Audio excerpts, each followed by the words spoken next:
The team that doesn't just talk about impact, they ignite it. Jim Morris and producer Rachel. I don't know. My shoulders are just moving after that intro song this morning. I love it. I'm feeling the vibe. I love it. Good morning. Good morning, everybody. Good morning. I'm still rocking strong on my no social media, but what I've realized in this 30-day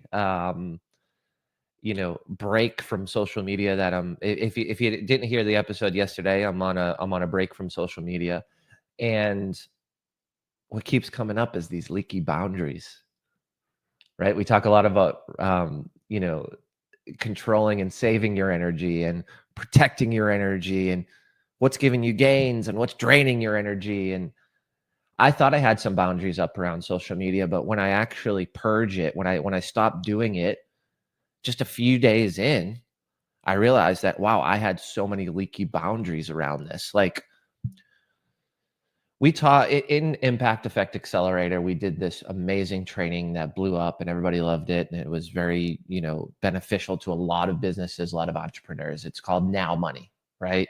And in Now Money, I talk about increasing your interactions and iterations within your interactions. And one of the iterations within your interactions is making sure you interact when you're doing things in your natural way of life. I call it NWOL. So quick example, I go to the park, Cedar Hill Park, with my kids once a week. It's on the calendar. We schedule it. It's fun. We hit the playground. We walk the little lake. We look at the duckies, the blue herons usually eating fish out of the water. We see 20 snapping turtles. Like, it's awesome, right? Kids love it.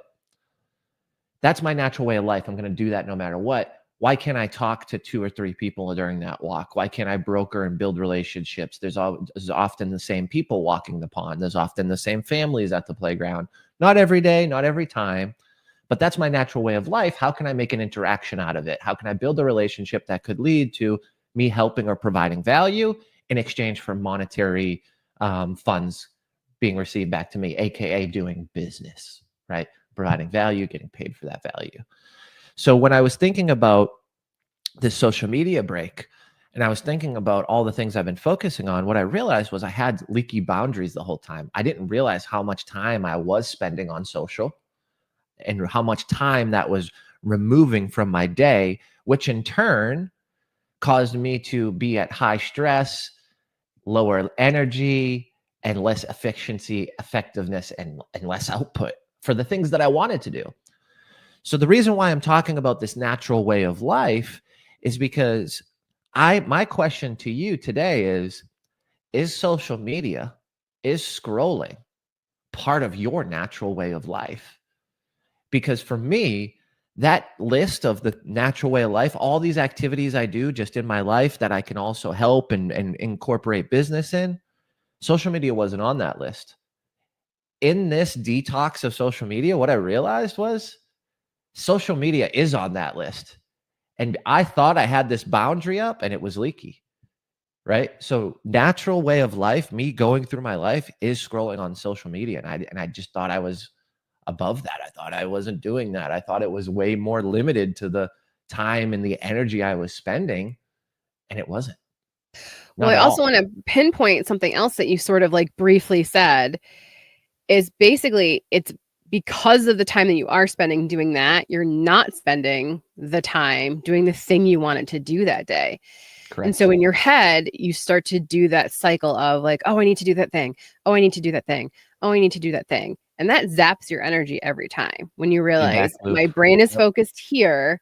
My goal was here. Like, how do we get back to here? And that is such an energy drain. And then talk about leaky boundaries. If you created a set of goals for the day and then you woke up and decided I'm going to do these other things and not these goals, then what happens? It F's your next day and the next day because it's going to bounce to the next day. And then if you're like me, when you have like the ADHD to-do list, right, where it just gets longer and longer and longer and longer, then I'm not going to do any of those things. None of those are going to get done. Totally. And so for me, when you say the words leaky boundaries, it really relates to multiple things in our lives. Oh yeah. Oh yeah. Everything, right? Like I guarantee you can tighten up a boundary on relationships, a boundary in your marriage, a boundary with your kids, a boundary with your friends, a boundary in your business, social media, sales, like how you give to charity, right? Like there's leaky boundaries where I've just like been an empath in a situation and was like, oh, here, let me donate. And it was like, I don't even know where that money's going. Why did I do that? Right. So like that was a leaky boundary for me. So there's so many of these, and I don't want you to get overwhelmed by that. I just want you to start to think about which one do you want to attack today, right? Which one do you say, hey, I think this is causing X, Y, and Z. X, Y, and Z is not positive. It's not related to my North Star. It's not related to my brand promise. It's not related to my why statement. Why am I doing it? And I think we're in a world, and I think I don't want to generalize this statement because I believe demographics, there's multiple different views based on the demographics around who I've been talking to about this, but like this hustle culture is induced by the fact that we don't have boundaries. This burnout culture is induced by the fact that we think we've got boundaries, but they're actually leaky. There's holes in them. There's gaps. They're not working the way we wanted. So I'm really going to urge everybody to just audit some stuff today. Like my question to you is, can you go 30 days off social media? Can you go 7 days? How about a 48-hour binge? Just no social, 48 hours. Like the world's not going to end. I guarantee you that friend from high school that you've been friends with for 17 years on Facebook is not going to DM you in these 48 hours, and you're going to miss the opportunity to stay connected to people that you went to school with and you never saw or talked to again. Right? Because I was talking to someone else about that, and they're like, well, this is how I connect with family and this and that. I said, when was the last time you connected with them? No. We're going to open the Facebook Messenger. Like, I want to see the DM. When was the last time? Oh, I guess, yeah. It's been about 1.5 years since I talked to Cousin Annie, and I don't have Cousin Annie's cell phone number. I just have her Facebook, and the last message was, hey, how are you? And you still making those jam biscuits? And like let's get real, right? Like let's be real with it. You'll live. I promise you. Watch, I'll say that and there'll be like a fucking natural disaster or something. Like all the cell phone towers are out or something, and you need like, Facebook Messenger through like don't manifest that, Jim. Wi-Fi. Don't manifest that. Well, I think that what you're requiring people to do is to be truly honest with themselves. And I think that's the hardest thing, right? We lie to ourselves every day. And then we push things off. Oh, tomorrow I'll be there for that person, or tomorrow I'll do that thing for myself, right? And then it's tomorrow, the next day. And what Jim's requiring us to do is really just to sit and be honest with ourselves of how we spend our time, and also where are we creating leaky boundaries for ourselves, because those are such energy drains in our lives when you realize whether it's you're putting other people first or whether it's you're just doom scrolling, right? It could be anything. It's really hard to be honest with ourselves. And so I'm hoping that everybody listening or watching can get to that space eventually where you can just sit with yourself and really say, do I have a problem? Yes. Do I need help? Yes. And can I create a new boundary and adhere to that new boundary, which is maybe not going on social media, which is maybe showing up for the people in your lives physically and not, virtually. I really think and feel like when we start to make those connections, we can create that space for ourselves and then create that energy also and that momentum. Being honest with ourselves, I think, is really hard sometimes because we're not ready to be honest, right? Like, oh, tomorrow I'll think about that thing. Tomorrow I'll figure out, where I'm fucking up in my business and my life. Yeah. Just do it today. Your tomorrow self will thank you, because the sooner that you do it, the sooner you can figure out a system that will work for you.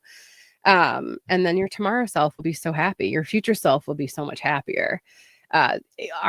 A lot of the times it's really like our current right now self really has to take a beat and take a moment and take a breath to think about how we can set ourselves up in the future for success. I love it. And I know it's hard. I love it. I love it. Doesn't have to be hard though, right?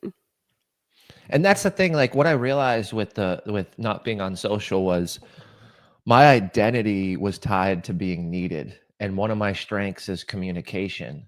So I was removing a communication line from my business, from my personal, right? I talk to people in the DMs like all day, every day, right? Like I just do. That's where I communicate with a lot of people and build a lot of relationships, is actually in the DMs. Right. And my goal is to get it to text message, because I'm not always on the DM, but like that doesn't happen sometimes. And what I realized was like the feeling that came up was, I'm not stepping into a tool that I have that's aligned with my strength of communication, right? Like Strengths Finders, communications is one of my top 5, very important to me. So I'm not really leaning into that opportunity. But then also I had this identity of like, I wanted to be needed. And that's where a lot of people come to me for their needs.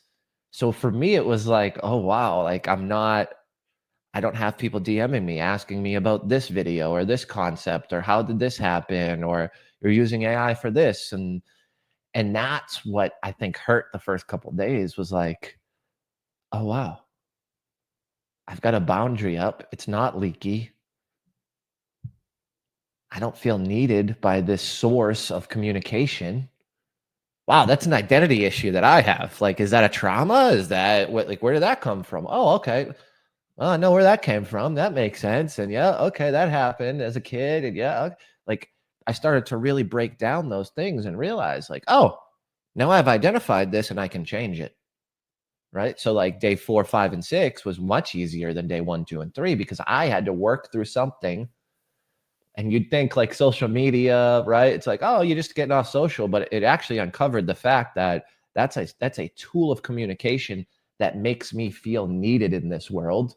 And that's a problem. Like, listen to how stupid that sounds as it comes out of my mouth, right? Like, even for me saying it, I'm like, wow, that's kind of pathetic in my own eyes. But look where I'm at today, being able to talk about it on a live and share it with the world and have it recorded and saved. And like, I'm content with that because I've moved through it. And luckily for me, I moved through it pretty quick. But that's really what it came down to, was why I couldn't do it before, why I could only purge for a day or a weekend. And now it's like, oh, it's because now I've identified the fact that this is a tool where people need me. I want to be needed. And I don't need, I'm going to say need 37 times, but like for me, I don't, social media and people needing my advice and education isn't why I wake up in the morning, right? Like, it's part of my why is to impact and help people, but like that specific one tool, one communication line, social media platform handle is not why I'm on this earth, right? So, well, it makes you really think about your purpose, right? Yeah. Like comes the P word, purpose. What is my purpose? And is it to solve everybody's problems? No. I don't know. Is it? Can you? Yes. But is that like your job and your purpose every day, just to solve everybody's problems, especially those last minute ones, especially from the people that are just contacts or connections that aren't necessarily paying you for your advice or your consulting, right? Those are the hardest, because it's like, oh, like I want to be able to help them, but you also know that's such an energy drain. And so your purpose on this earth isn't to solve everybody's problems. And I think that that's something huge that you realize is like, oh, I was allowing my like purpose of what I thought, right? Yeah. Of people needing me to take over, when that's really not why I'm here or why I exist or why I get up in the morning. So I think that's a huge realization that you came to. Totally. And then the other one was, and then I'll just leave you with one other one before we jump off today, was like FOMO, right? So it was like, well, what am I going to miss? And then I had to realize that like I'm in a family first season. I'm not even going to events right now. So I'm over here thinking, what event am I going to miss? And then I think back and I look back on my calendar. I was like, no, it's been like 60 days since I've gone to an event. Like I thought it was like 2 weeks. I'm like, no. So what we tell ourselves or what's in our brain, it sometimes isn't even the truth, right? Because I'm just thinking like, oh, that was right? It's no harm, no foul. It's not like I'm lying to myself, but I'm like, oh, that was just a couple of weeks ago I went to an event. No, it's been like 64 days. So why am I having FOMO about missing an upcoming event when I haven't gone to an event in 64 days? It's summertime. I've got kids, right? We're doing all these activities. We're traveling. We're seeing family. I'm not going to go to an event anyway in the summer. I never do. I never go to events in the summer unless it's like someone's business opening launch party and like there's a relationship there or there's a charity cause. Like, okay. But right now I'm not going to network. Just honestly, just the next couple of months, I'm not going out and networking at events. So I had this fear that I was going to miss this and it doesn't even exist, right? Again, another leaky boundary when you have to dive into it and you get real with yourself to understand how to protect that energy. So just, I wanted to share that with you again, because these are two things that have come up and I'm like, wow, I was missing. I was so far off on these and it's been amazing. It's been amazing, that self-discovery. So today, look and see where your leaky boundaries are. You'll know it immediately when you're doing the thing that you realize you shouldn't be doing or you don't really want to be doing.